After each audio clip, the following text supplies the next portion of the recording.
Hey everyone, this is GosuDad, and welcome to Game 2 in Season 7 of the Blizzard Online Ladder. This is Thalkin versus CuePhoenix, Protoss versus Zerg on the map Korhal Compound LE.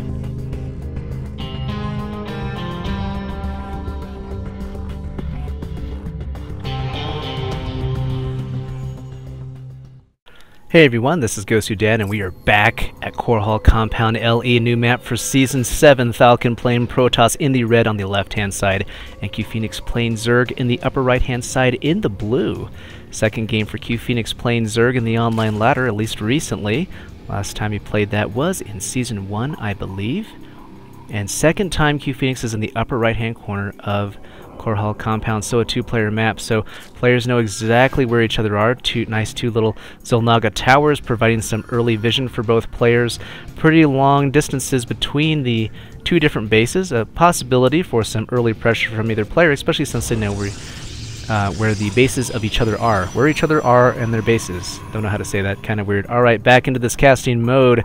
Thalkin coming over here, putting down an early pylon. This looks like this is going to be a Forge Fast Expand. Should be seeing that pylon down. Surprised he did not have his probe back there, but trying to use that probe to get just a little more mining time out of him. Should be seeing a Forge, or I suppose a Gateway going down for himself. Forge going down. Definitely that Forge Fast Expand. Now let's take a look at this wall. Is this really... I don't think this is a complete wall-off. I'm not sure what this is. But we've got a forge here, so I should be building some cannons as defense in his natural, so we'll be expecting a very early nexus from Thalkin at his natural expansion, putting lots of pressure on CuePhoenix to expand. So this typical scenario, the meta between Protoss and Zerg. If the Zerg scouts this out, which he should be doing relatively quickly to find out if this is indeed the case, that he's going for an early expand, this means that there's not going to be a lot of pressure coming to the Zerg player from the Protoss player, and the Zerg player could safely expand to a second and a third. And really the Zerg player should be expanding at this point, but he is not, because he's not very good. Okay, kind of cruel about myself. But here we've got the extractor and one drone, two drones now on that extractor, three drones on that extractor, so should be saving up gas for that metabolic speed boost for the Zerglings. So CuePhoenix should be using those Zerglings to get map control and get vision over what's going on here. Now Thalkin taking his time building that nexus, choosing instead to build two photon cannons. Really surprised at that. I think he could go ahead and build that nexus, build these defenses later, as the opportunity for an attack at this stage in the game is not likely from a Zerg, especially if the Zerg is expanding to their natural expansion. Now CuePhoenix not doing any of that, could be going for some early pressure. Things looks kind of like he's going to try to go for that 7 roach push like he did at the beginning of his first game, which that push came so late, didn't really matter. Lots of Protoss cannons coming down for Thalkin, setting this up, still hasn't started his natural. That's just so surprising to me. What is going on with this build? If we look at this wall, is this a wall? This isn't even a... It's kind of a wall. I guess maybe he's going to put some units here to block this part, but it just seems like such a weird setup for a Forge Fast Expand. But of course CuePhoenix doing such a weird setup of not building a natural expansion or a third expansion like he did in that first game. So should be seeing some roaches coming out from him, but he looks like, yeah, he is saving up some gas here, so should be seeing those roaches come out. Why build a roach warren if you're not going to build roaches? And the unit's starting to stream across the map from CuePhoenix, but am I lying? They're not streaming across the map, they're just walking around looking for proxy pylons at the 4-minute mark, which if you've got a proxy pylon in your base at the 4-minute mark, then you are in trouble for lots of different reasons, and not just that proxy pylon. So still no nexus coming from Thalkin. This is a very delayed build. Not sure what's going on here. Lots of minerals, 400 minerals, could be saving up for that, but of course the Zerg player banking up to 500 minerals. Not quite sure what the purpose of that is, but he could be saving up for Overlords because he looks supply blocked at 25-26. So once again, that silver leaguedness coming out for CuePhoenix, or perhaps revealing that he is a bronze player that just hasn't played enough to be knocked back down into bronze. Thalkin finally sending out that scouting probe, and he's going to be met by a couple of roaches. Surprise! Should be seeing some defensive units being built back at his base. As we check out the units tab, we can see that there's only one zealot by Thalkin. Depending on this funny setup here, is that even a complete wall-off with... That is not complete wall-off at all. That's just such a strange layout for him. Another zealot being built, but two zealots are not going to be able to block that off very well. Zerglings and roaches coming down from CuePhoenix from his base. Now feeling safe that he can expand, although he has plenty of minerals, or he did have plenty of minerals. Now he's got lots of minerals, so he can start building some things, but this is just such a late expansion timing from CuePhoenix. Had Thalkin done an early expand, he would have been able to shoot ahead in the economy game quite far. Thalkin putting down that Nexus finally, but such an odd timing coming so late for him. Checking out the army tab, army supply tab, we can see that CuePhoenix is quite ahead, but not ahead in worker supply, which he really should be. But you know, thanks to that super late natural expansion, we're not going to see that. CuePhoenix not pushing out at all, just content to sit back on this Zelnaga tower. So Thalkin being given the space to build that natural expansion, taking his own kind of sweet time here. I'm only seeing 2 gateways. Warp gates finally being researched on his side. A photon cannon back in the middle of his base. That just seems like such an odd thing. Is he expecting some kind of drop? And of course CuePhoenix's Overlord allowed to stay here for a long time. I can hear those cannons rolling. Roaches sneaking their way around. They do have quite a bit of health, so they're going to be able to sit here in the back and going to be going in to take out that Nexus here. They're taking their time. They kind of want to wait for him to finish it. Is he going to cancel it? I think he should. There are no attacking units attacking it, and if he doesn't cancel, that'll be just a huge waste of resources. Canceled. Look at that. 300 minerals being placed back into his bank to warp in more units, but he's only got 2 gateways. This is going to be really tight for him to hold this off. Not sure the Zealot and the single Stalker are going to be able to do that. Now, he might be able to pull them back within range of the cannon, which is an excellent idea, but CuePhoenix just slightly smarter than that. And if you look back at the production tab, we're going to see that CuePhoenix is building roaches back in his main. And Thalkin trying to build some sentries so he can wall off this front, and trying to use these stalkers to kind of kite these roaches back towards these photon cannons. But now roaches coming in from the other side, and a couple of Zerglings taking the attack from the cannons, and should be able to take this cannon. Looks like CuePhoenix is trying to supply block Thalkin, which he will be very close to doing if he takes out this pylon here. Able to kill 1 cannon, and there's 1 cannon left, and it will not be powered down because there is a pylon back here. So Thalkin able to hold off that early pressure from CuePhoenix, and he has a nice bank of 1,000 minerals to build 1 or 2 expansions if he wishes.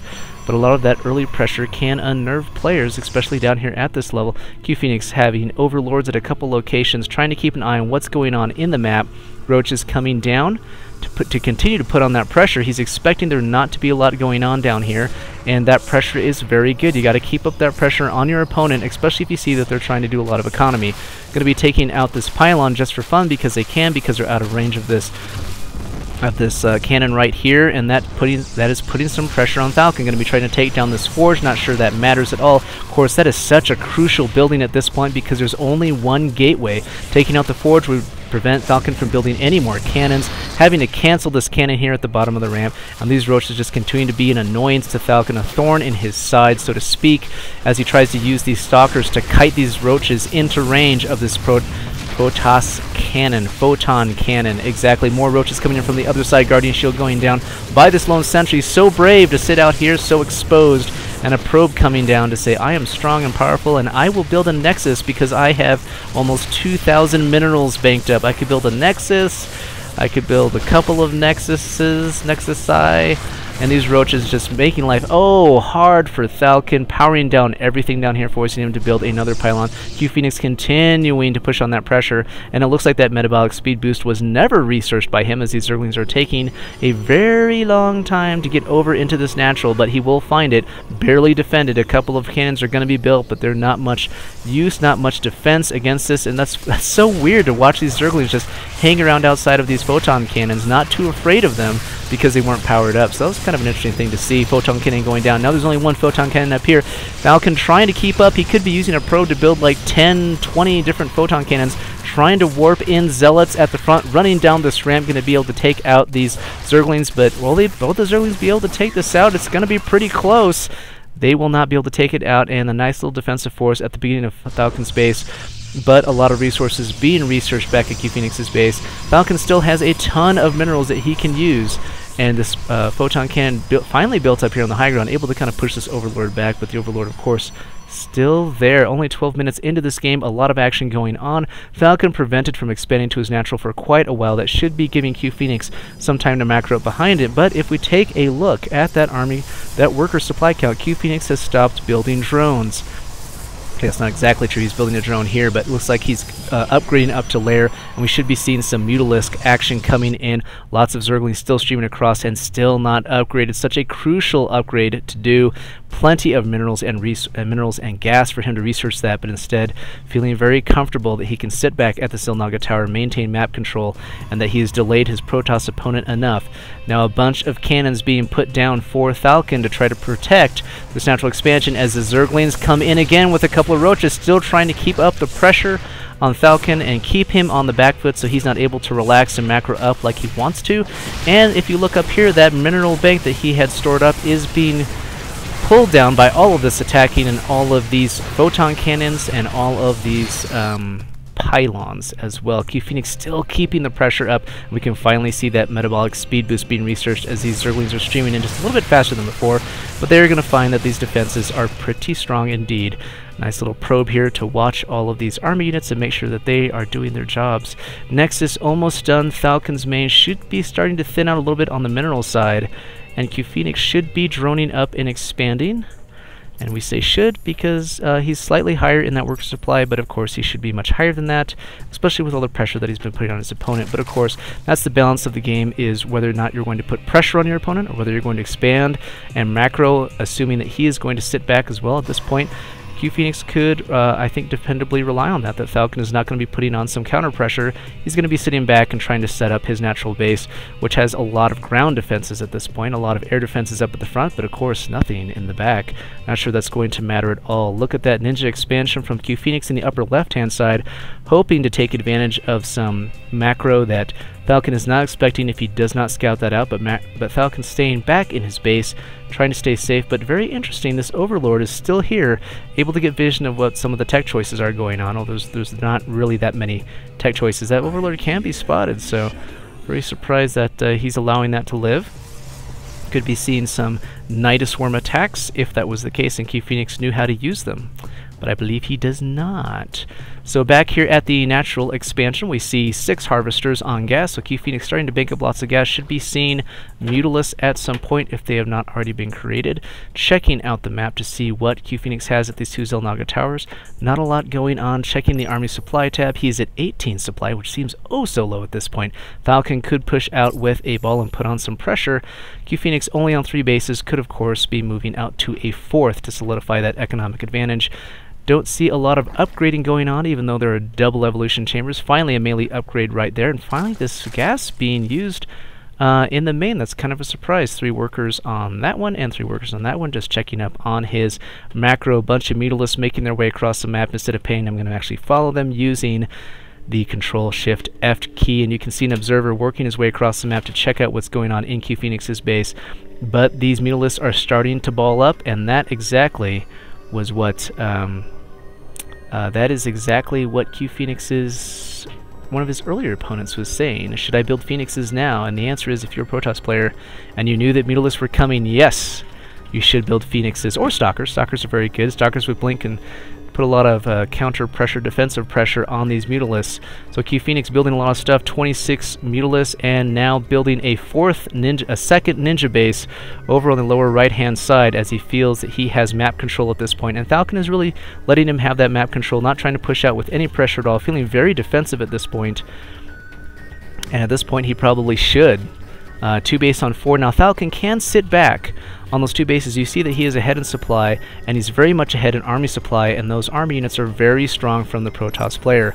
So that death ball will be powerful, and he just needs to sit back on those bases, build up that death ball, then push for the base race after laying down a ton of photon cannons back at his main and his natural. Thalkin just needs to survive long enough for his death ball to find all of these Zerg buildings, but of course CuePhoenix realizing that, building Zerg buildings all across every corner of the map, far away from Thalkin's main or his natural, so he's going to have a long way to walk to try to win a base race situation.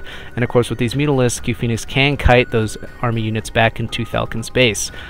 So Thalkin's building up a little army here, actually quite strong, especially since CuePhoenix's army units are spread around the map. These Zerglings and this Roach will be no match for them when they move out, but CuePhoenix will be able to counterattack straight into his main, which is pretty much mined out, so the advantage of that is kind of minimal. We have a nice little immortal that's kind of blockaded within his own base. That's kind of cute. Sometimes that definitely happens. If you're too busy building units and you don't rally in the right direction, you get units that are stuck. A lot of units massing up for CuePhoenix. Now, this is essentially kind of a distractionary force, right? If the Protoss Death Ball moves out and decides to go this way, around this way, these units can run straight into the natural, but they will find a lot of photon cannons, so I don't think that's going to do very much damage. But these Mutalisks coming from the opposite direction will guarantee that Thalkin's Stalkers will have a long distance to go back into the main. Now, he doesn't, well, I guess he does have a lot of army-producing units back here, which are only defended by one photon cannon. So it's going to be, I don't know, this trade-off when Thalkin moves out, it's going to be really tight. I think he needs to build a lot more units back in his main, and boy, if 3,000 minerals to 1,000 gas at this point, the game has lasted to a point. It just needs to end. Somebody needs to do something. Thalkin needs to build like 10 warp gates to make use of all these minerals that he's been storing up. But sometimes, you know, these players, they get in this spot where the game keeps going longer and longer. They don't know what to do with all these resources. They don't know what to do with their army, and they're just kind of surprised that it's lasted this long, especially if they're used to shorter games. A lot of the games down in the Bronze League can be very short as players go for very quick strategies such as the 4 Great or an early Roach bust, and then they surrender. But in this case, the Zerg player sitting back, going for the macro game, and Thalkin splitting his units up, which is very, very dangerous, because now that he's split them up, CuePhoenix will be able to use his mobility to hunt them down, but they will be coming over to this ninja expansion on the right-hand side, which the Observer has scouted. Very good. He's going to have to really work on those bases if he's going to win in a base race situation. CuePhoenix pushing the base race issue by bringing in these Mutalisks into the back and then sending in a flood of Zerglings into the front of the natural. These Zealots are just trying to distract the Zerglings long enough for the cannons to take their toll, and the Stalkers moving into the main to try to take out these Mutalisks, but without Blink, they're not going to be able to blink under the Mutalisks to do damage, and there's just so many Mutalisks out here, it just doesn't matter. Once that Mutalisk ball gets as big as it is, which is almost 24 Mutalisks, there's not really much that the Protoss can do unless he's got a ton of Stalkers, or at least Storm, you know, sending in Templar with some Storm. So at this point, CuePhoenix is just solidifying his win, and the Zerglings coming here putting more pressure. But wow, a bunch of Stalkers coming in for Thalkin. He might be able to push back on these Mutalisks. They are starting to be cleaned up, lower on their health. This Immortal not being able to do really anything back in the base. But Zergling pressure continuing to come in from CuePhoenix, but so many Photon Cannons. So at this point, I mean, Thalkin's really behind economy-wise, because he's been stuck on 2 bases and now at only 1 mining base, and if these Mutalisks don't get cleaned up, then he's done and he GG's. Wow, so like I said, it's a lot of Zerg is just a lot of action going on, having to watch multiple points on the map, trying to keep that map control. You can see here there's 3 big things going on the map. There's a Mutalisk attack into the main, there's a Zergling attack into the natural, and there's a defense over at that ninja expansion on the right-hand side. And it's just a lot to keep track of as a Zerg player. I think that APM that's required to jump back and forth between the different units and keep up with the larva injects and the creep spread, if you're going to bother with that. You can see that there wasn't a whole lot of creep spread from CuePhoenix's part because he's trying to keep up with so many things going on, trying to build Zerglings straight into his opponent's base. But you can see that increased attention to that map control really does pay off, both on the economy side as well as on the army control side. CuePhoenix moving units around. I mean, these Mutalisks, their main job is to take APM away from other battles going on the map, and CuePhoenix was able to do that to a certain extent. But of course, once the Mutalisk ball gets large enough, it by itself becomes a death ball, and the Protoss player they're in that awkward situation of having to use their own death ball to try to counter a very mobile and fast death ball by the Zerg player. And so if they're not ready to go for that base race and start hunting down bases, they're at a disadvantage, and that leads to a Protoss defeat. Alright, GosuDad signing off. Twitter at GosuDad, Blogspot, GosuDad.blogspot.com for the blog. See you later.